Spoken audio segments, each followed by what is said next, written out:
We're going to get started with a few things you need to make this board. What you're going to need is a few cans of spray paint. Depending on what design you want to make, you're going to need a base color, which for me, I'm going to use this black Valspar paint I picked up at Lowe's. And then I'm going to just cover the whole area of the board, and that's going to be my background. And then I picked up some other colors and colors I already have to do my designs and whatnot. What I need other than spray paint, or maybe even first, is a board. Obviously, you're going to need that to paint.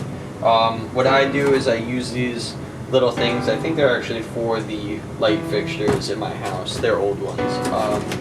And I place the board up so that it's raised up a little bit and stable, so that it really won't move anywhere and it's not sitting on anything while you're painting. And what I would do is make sure you're on a surface that you can paint on.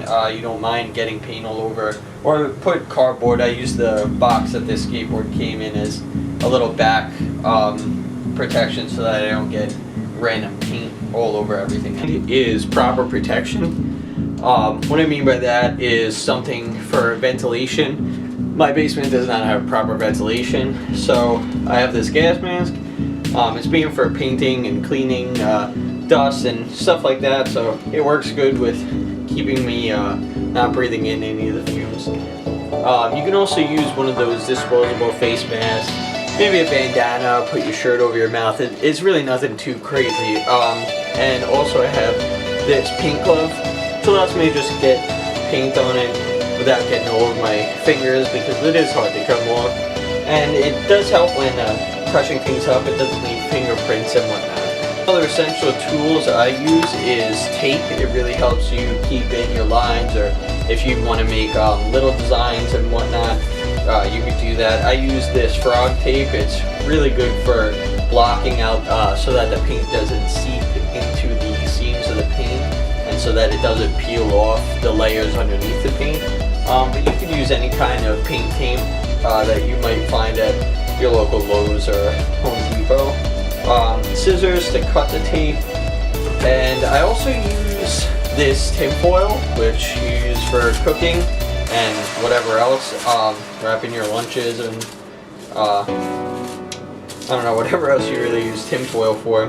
And that will just help me cover up a larger amount of the board so that I don't get paint splatters all over the rest of the board. I can just lay down, rip off some of this, lay it down, and just put tape across it. And that saves me a lot of tape and a lot of time. We're going to get started with the base black paint color. Now, before I get started with that, just a tip.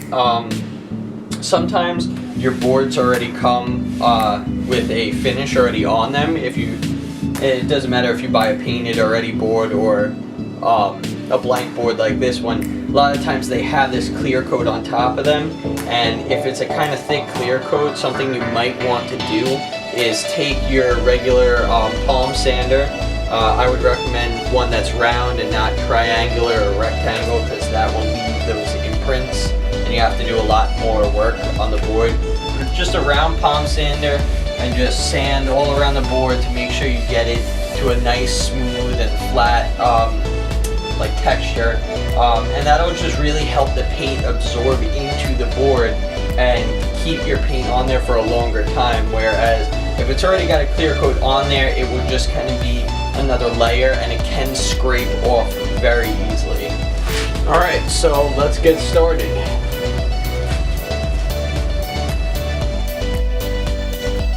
Alright, so what you're going to want to do is shake up your can a little bit. I like to smack it around like that. It really gets the paint stuck from under the bottom and the ball moving, because you don't know how long that it's been in there. Then, like you see, I already kind of did here, is you spray out a little bit. Make sure that the airway is clear. What you're going to want to do too is make sure that you're a little bit away from the board, and that you spray on an angle. That way you don't get any drips or any, heavier areas of paint. And just kind of spray a little bit so that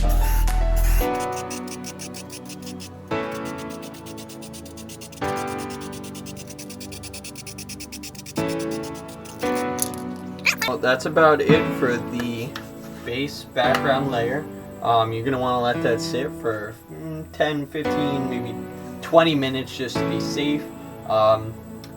Don't, be afraid if you miss a spot, or if you see something's like, too drippy or something like that. Normally it'll correct itself. You can come back and paint more layers on top of this. I'll probably do another coat or two on top of this one, and you're going to want to let those again sit for like 10 to 20 minutes. Just to make sure that it's all dry and everything. I go for the 20 minutes. I'm probably going to go work on some homework or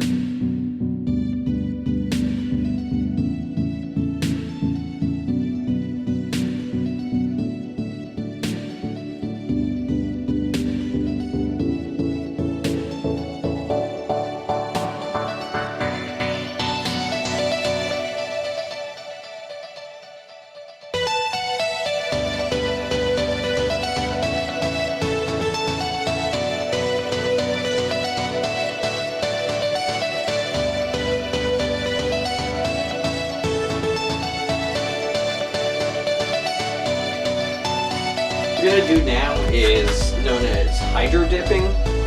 Basically what you're going to do is you're going to take this bucket that we filled with water, and you're just going to spray little bits of spray paint on the surface of water. So I'm just going to take some of the colors that I want to use and spray it on the surface. Show you what kind of design we're going to get through.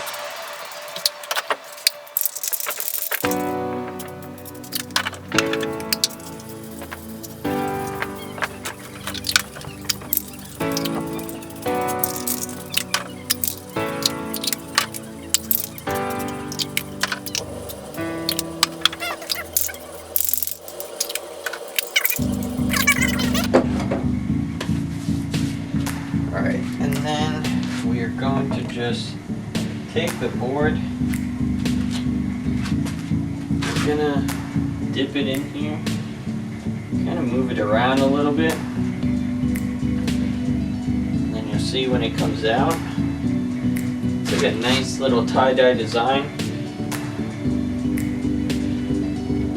And don't worry if it doesn't look exactly like how you want it. Like here you can see it's a little bit messed up, but you can keep doing it as many times as you want, which is the trick.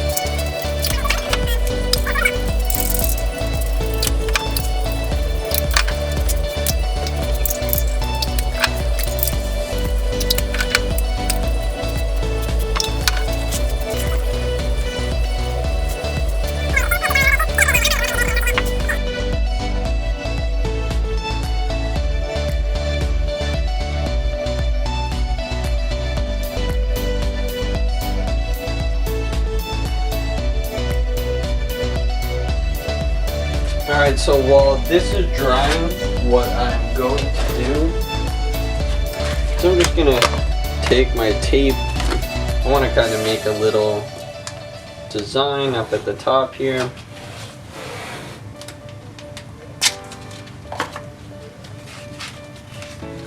And I'm just going to put a stripe, I think, across here.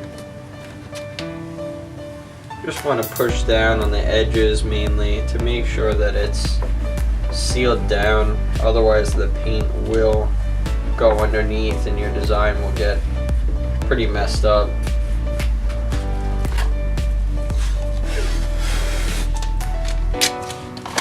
I'm a little excessive with the tape that I use.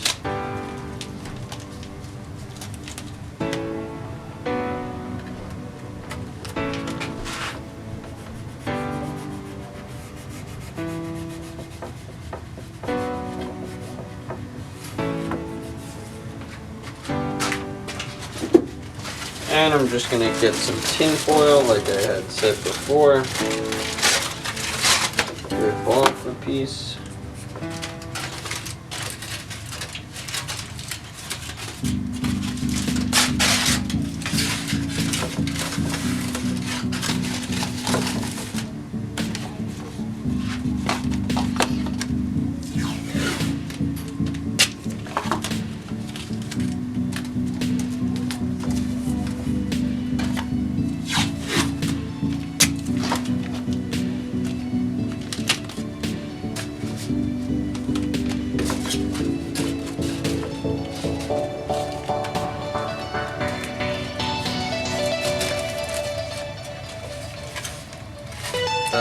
just kind of thin it up at one end so that I don't get some over there. And spray a little bit at a time. No rush.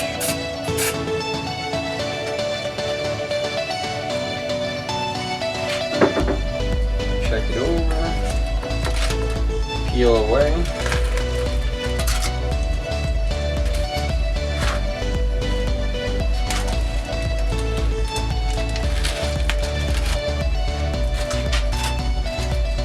I don't really like to leave the tape on there too long because even though this tape's not supposed to, it can still rip off some of the paint. Just want to take it nice and easy.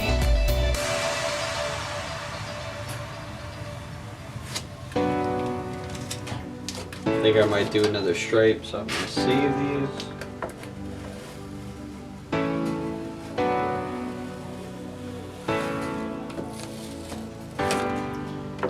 And there you go.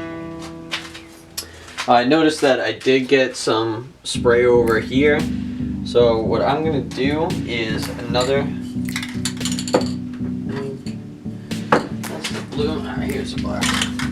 Another technique you could do, which is to place down something as like a wall. I'm just going to spray over the mistakes you made. Ready?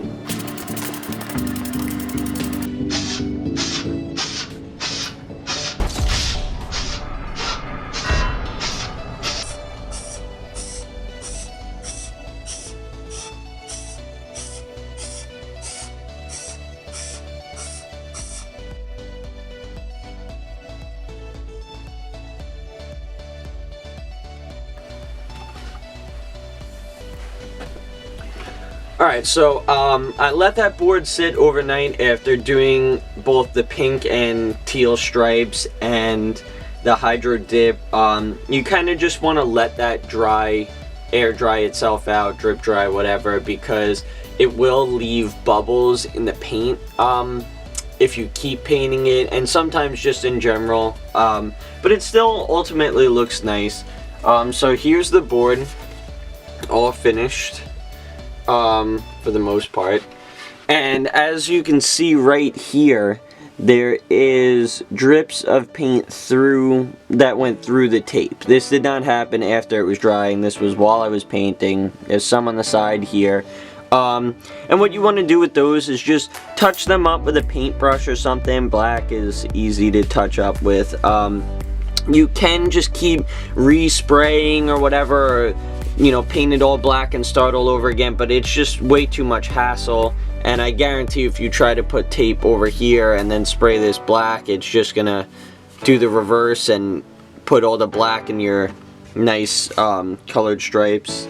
And then here you see I just did this flat pinkish color, and the hydro dip really came out pretty nice, abstract looking purpley space design there. And then, you know, the inside just that flat black. If you happen to get fingerprints on or whatever, you can always just respray paint this, which is really nice. I'm not entirely finished with this. I think there's some few things, you know, minor details I can add into it, maybe like some paint splatters or something to really just make the board kind of pop as like an art piece and stuff. But you can always just be finished there, do whatever you want to it. It's hopefully what you create is your masterpiece, and you can always keep creating. This board cost me, I think, $20 on Amazon. Like, that's including shipping. Came in 2 days if you have Prime. And paint is like, depending on what paint you got, the one I got is like $3 at Lowe's or Home Depot. You can get anywhere from $3 to like top of the line art paint for $7 or $8, and or you can just get a bucket of paint or something. That also works. I like the spray paint. It's much easier to spray and works better than sitting there and painting, which gets a lot of the bristles and whatnot on the board. One thing I didn't mention in the video is that what you're going to want to do when you're finished is get a nice clear coat spray paint They come in a lot of different finishes. I have like a glitter one, a flat one if you just want to have that nice flat like matte kind of board. You can get a whole bunch of different ones. I have one that's like a frost coating or whatever, and you just spray that over the whole board, and what that does is create a clear coat to protect all the paint and the board. That way nothing will happen to it. If you try and skate it, drop it, it falls on something, whatever else. Another cool feature that you can get for your board is instead of buying screws and just screwing your board into the wall if you want to hang it up, you can get these hangers online. I believe the website is Skateology, and it actually creates, they have this little mount where you can just put your board into, and you just screw the things through the little hole, and it really makes it easy to mount your boards on the wall if you want to. That's what I like to do with a lot of mine that I don't want to skate. Yeah, that's it.